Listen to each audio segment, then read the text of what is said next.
आदरणीय श्रोता तथा दर्शकवृन्दहरू नमस्कार। म भरत ओली।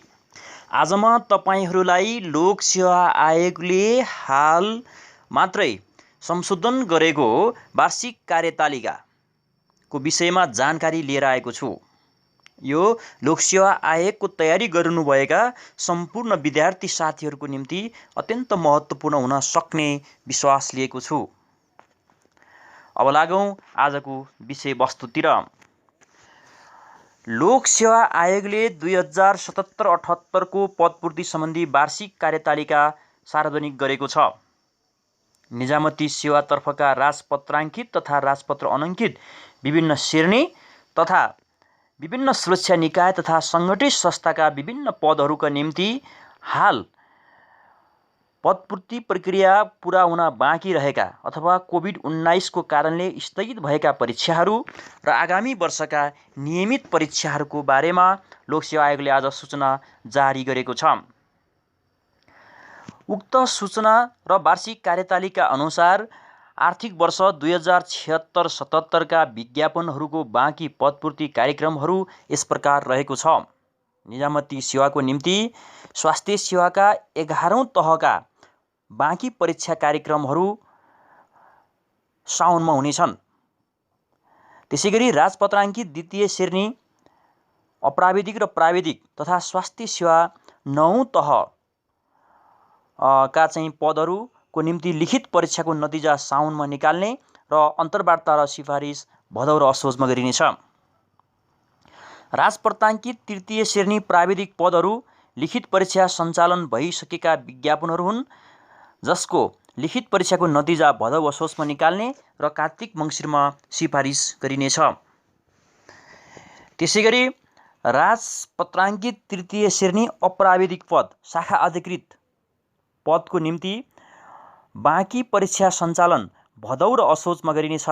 मङ्सिर र पुसमा लिखित परीक्षाको नतिजा निकालेर माघ र फाल्गुनभित्र अन्तर्वार्ता र सिफारिस गरिसकिनेछ। अब जो शाखा अधिकृत प्रथम चरणको परीक्षा भइसकेको छ, त्यसका बाँकी द्वितीय, तृतीय, चतुर्थ पत्रका परीक्षाहरू भदौ र असोजमा सञ्चालन हुनेछन् भने मङ्सिर पुसमा रिजल्ट आएर माघ फाल्गुनमा सिफारिस हुनेछ। राजपत्र अनङ्कित प्रथम श्रेणी अप्राविधिक अथवा नासु सरहका प्रथम चरणको चाहिँ नि परीक्षा भइसकेको छ।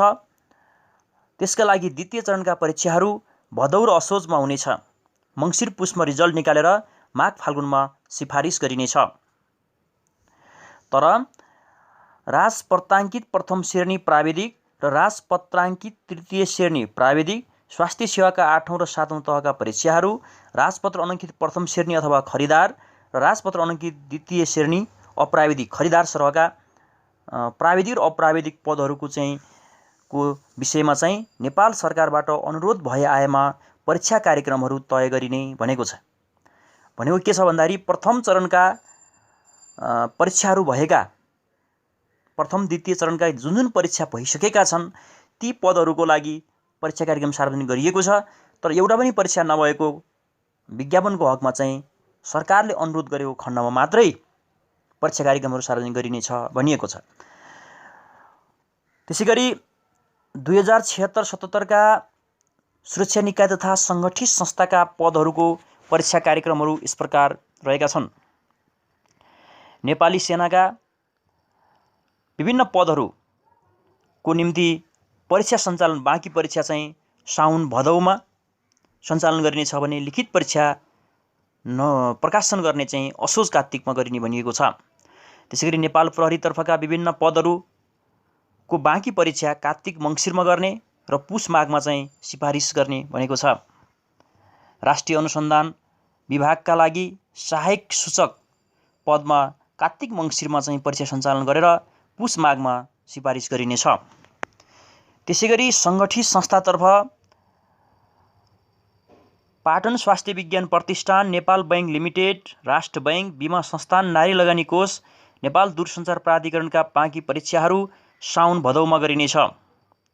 दुग्ध विकास संस्थान, कृषि विकास बैंक, राष्ट्रिय बीमा कम्पनी, नेपाल नारी उड्डयन प्राधिकरणको आन्तरिक प्रतियोगिता र खुलाका बाँकी परीक्षा भदौ र असोजमा गरिनेछ भने वायु सेवा निगम, राष्ट्रिय वाणिज्य बैंक, गुठी संस्थान, विद्युत प्राधिकरण, कर्मचारी सञ्चय कोष, खाद्य व्यवस्था तथा व्यापार कम्पनी लिमिटेडका परीक्षाको हकमा अदालतमा विचाराधीन मुद्दा किनारा लागेपछि फेरि चाहिँ सूचना निकालिनेछ।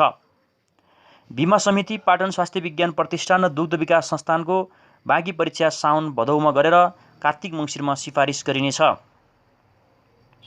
तर नेपाल नोटरी पब्लिक कम्पनी, शहीद गङ्गालाल राष्ट्रिय हृदयरोग केन्द्र, नेपाल टेलिभिजन, नेपाल आयल निगम, वायुसेवा निगम, धितो बोर्ड, धितोपत्र बोर्ड, कृषि सामग्री लिमिटेड, प्रेस काउन्सिल, पुनर्बिमा कम्पनी लिमिटेड, नेपाल विद्युत प्राधिकरण, प्राविधिक शिक्षा तथा व्यावसायिक तालिम परिषद CTBT का परीक्षा कार्यक्रमहरू भने नेपाल सरकारबाट अनुरोध भए आएमा मात्रै कार्यक्रम तय गरिने भनेको छ। यी चाहिँ स्थगित परीक्षाको बारेमा सूचना जारी गरिएको छ भने बाँकी पदपूर्ति सम्बन्धी व्यवस्थाहरू यथावत राखिएको छ। नियमित जस्तो राजप्रताङ्कित विशिष्ट श्रेणी अथवा सचिवको बढुवाको विषयमा कुनै चाहिँ नि नोटिस छैन। राजप्रताङ्कित प्रथम श्रेणी प्राविधिक र अप्राविधिक सहसचिवमा चाहिँ विज्ञापन सूचना प्रकाशन असोजको अन्तिम बुधबार गरिने, मङ्सिरमा परीक्षा सञ्चालन गरिने, पुसमा लिखित परीक्षा सञ्चालन नतिजा निकालेर फागुन चैतमा चाहिँ सिफारिस गरिने भनिएको छ। त्यसैगरी राजप्रताङ्कित द्वितीय श्रेणी उपसचिव पदमा असोजको अन्तिम बुधबार विज्ञापनको सूचना निकाल्ने, पुस माघमा परीक्षा सञ्चालन गरी फागुन चैतमा रिजल्ट निकालेर चैत वैशाखमा सिफारिस गर्ने उल्लेख गरिएको छ। त्यसैगरी राजप्रताङ्कित तृतीय श्रेणी शाखा अधिकृत पदमा चाहिँ प्राविधिकको हकमा कार्तिकको अन्तिम बुधबार र अप्राविधिकको हकमा मङ्सिरको अन्तिम बुधबार विज्ञापन निकालिने, माघ, फाल्गुन, चैत र जेठमा परीक्षा सञ्चालन गरेर साउन भदौमा यसको सिफारिस गर्ने भनिएको छ। त्यसैगरी राजपत्र अनङ्कित प्रथम श्रेणी नासु पदमा पुसको अन्तिम बुधबार विज्ञापन निकाल्ने, फागुन, चैत र साउन भदौमा विभिन्न चरणका परीक्षा सञ्चालन गरेर भदौ असोजमा चाहिँ सिफारिस गर्ने भनिएको छ भने खरिदार पदमा माघको अन्तिम बुधबार प्राविधिकमा र अप्राविधिकको लागि फाल्गुनको अन्तिम बुधबार विज्ञापन निकाल्ने र वैशाख, जेठ र असारमा परीक्षा सञ्चालन गरेर असोज कार्तिकमा सिफारिस गर्ने कार्यतालिका रहेको छ। त्यसैगरी विभिन्न स्वास्थ्य समूहका परीक्षा कार्यक्रम पनि प्राविधिक सोही तहका परीक्षा कार्यक्रम सँगसँगै गरिने बताइएको छ। सङ्गठित संस्थाहरूको हकमा पनि पहिला जुन व्यवस्था थियो त्यही नै उल्लेख गरिएको छ। जस्तो नेपाली सेनामा अधिकृत क्याडेटको परीक्षा मङ्सिरमा विज्ञापन गरेर पुस माघमा सञ्चालन गरिने भनिएको छ।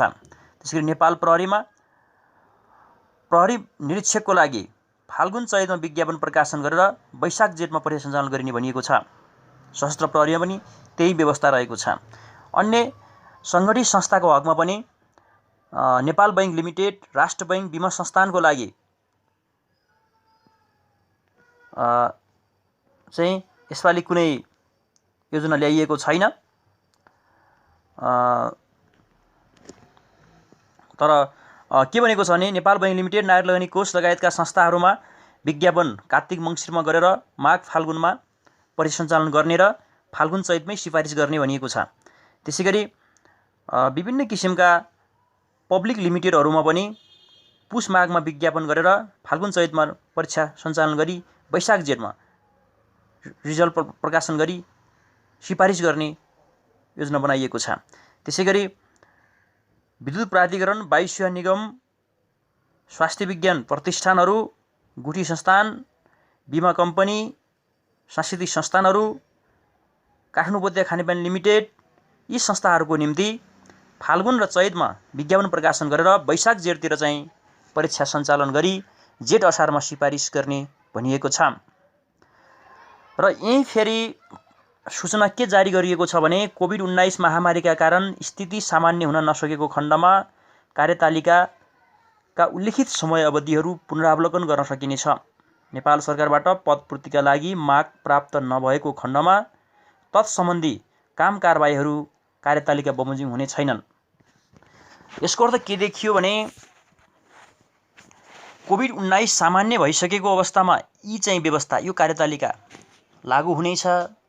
नत्र भने यो फेरि पनि परिमार्जन हुन सक्नेछ भनिएको छ।